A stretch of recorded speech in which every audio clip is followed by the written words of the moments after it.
Let's play a game that we call tag 'em or bag 'em. All And right, what we're let's going to do it. is we're going to tell you, oh, should we tag this player since the franchise tag has to be done before March the 7th?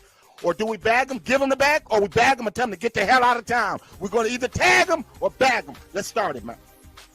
All right, we have to start with the biggest name on this list, right? I mean, Lamar Jackson. What is Baltimore doing?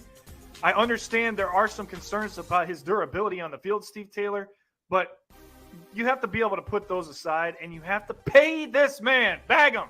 Pay him. Give him the bunny bags. He deserves it. Let me tell you what sources are telling me.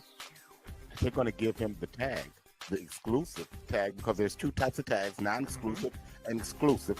Okay, the non-exclusive tag is for a quarterback is $32.5 million. The exclusive tag for a quarterback is $45 million. What they're looking at doing is tagging him, and then they're going to look at bagging him, trying to trade him. So my answer is tag him and bag him.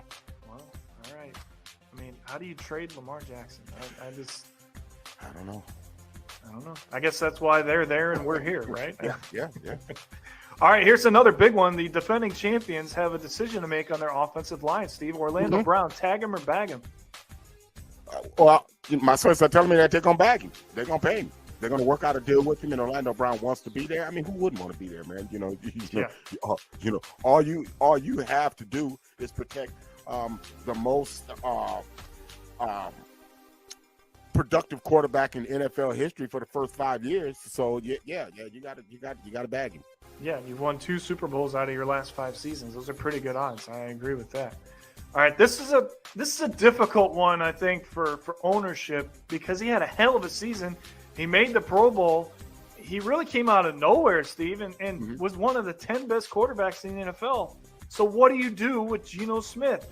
I say, hey, you pay the man. I think he's earned his right. I think Seattle is the perfect fit for him. I don't know that he can succeed like that in another system. So let's keep him here. Let's build on the success. Let's draft on our defense. Let's sign free agents on our defense, and let's go get it. So pay Geno Smith. I say bag him. Well, this is exactly why you said, to build the rest of the team up around him is why I'm going to tag him, and I'm going to put the non-exclusive tag on him. Okay, I'm not paying him $45 million a year. Okay, but I will give him a 1-year contract, a show me deal for $32 million because he played for $3 million last year. So now let's see how you play at $32 million before we start to line your pockets up. All right, that's fair. Now, Cowboys fans have a very interesting one to look at here. Tony Pollard is the only one in this list that's eligible for the franchise tag. But we put Zeke on here because it's going to basically come down to who would you rather have, Tony Pollard or Zeke Elliott? Well, the thing and the reason that you're asking that, and I understand, is because Zeke Elliott is looking at a $16 million cap hit for the Dallas Cowboys. Can you really afford to pay a running back $16 million?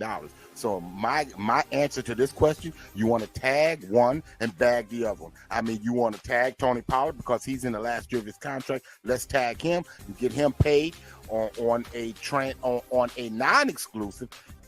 So he can work his way back from injury, and then we're going to have to let Zeke Elliott go. We got to bag him. We got to let him go. I think Zeke Elliott is part of the reason Dallas has struggled in the playoffs over the last couple of seasons. I think he's holding them back. I mean, don't get me wrong, Dak has not played well, so I'm not going to go there. But I think he's a big reason, and that's why Kellen Moore left, because he said, I can't figure this out. I'm going to go find me a quarterback that can win ball games. All right, and then the last scenario, also in the NFC East, we've got the Giants. Daniel Jones and Saquon Barkley. Now, Steve, both of these players are eligible to be tagged, but by rule, you can only give it to one person, okay? So here's where I'm coming from. I got to have a quarterback. I found a quarterback that fits my coach, that fits my system. I like what I saw from him. The numbers weren't outstanding, but they were efficient, right? That's all I need with the defense that I have. So I'm paying my quarterback, and I'm tagging Saquon Barkley, and I want to see if he can give me another full season without getting hurt like he did last year. So that's where I'm going with this one. I'm bagging Daniel Jones, and I'm going to give him a new contract, and I'm tagging Saquon Barkley. Well, that's real interesting that you say that, because I'm of the mindset where I would flip that thing. Because I do understand that Daniel Jones finally won you a playoff game, and he won a playoff game, but he don't win diddly poo if it's not for Saquon Barkley. And you can believe that he's the only weapon that he had, weapon of mass destruction, was Saquon Barkley. So what I would do is I would put the non-exclusive tag on. I don't give a damn about you changing your representation and you wanting to get $45 million. Hey man, hey man, thirsty people want water. It just don't happen. It's just what it is. You're not getting $45 million. No in the hell I'm going to pay Daniel Jones $45 million, but I will pay you the non-exclusive. I'll give you that one. $30 million, that's kind of the going rate for a quarterback. I'll pay you that on a non-exclusive, and I'll pay the man Barkley. All right. So there it is. Tag them and bag them. I like it, man. I like it. A little Hey, different. A little listen. different. Thanks for watching Keeping It Real Sports Shorts. And if you like content like that, make sure you like, subscribe, and by all means, share.